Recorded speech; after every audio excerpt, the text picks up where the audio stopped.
આમ તો જગત અને સ્વાર્થ બે એક સિક્કાની બે બાજુ છે, પણ અમુક વ્યક્તિઓ એવા હોય છે કે જે સેવા કરે ને તો એની અંદર સ્વાર્થ સધાયેલો હોય, પોતાનો સ્વાર્થ છુપાયેલો હોય છે.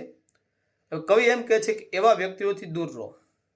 એવા જે દગાખોર છે, કપટીખોર છે, જે માત્ર પોતાના સ્વાર્થ માટે થઈ અને સેવા કરીને પછી જે પોતાનો અંદરથી જે નફો રડતા હોય છે, એવા વ્યક્તિઓથી દૂર રહેવાનું કહે છે. એટલે કવિ કહે છે કે જો નછાના કંઈક સ્વાર્થ હતા,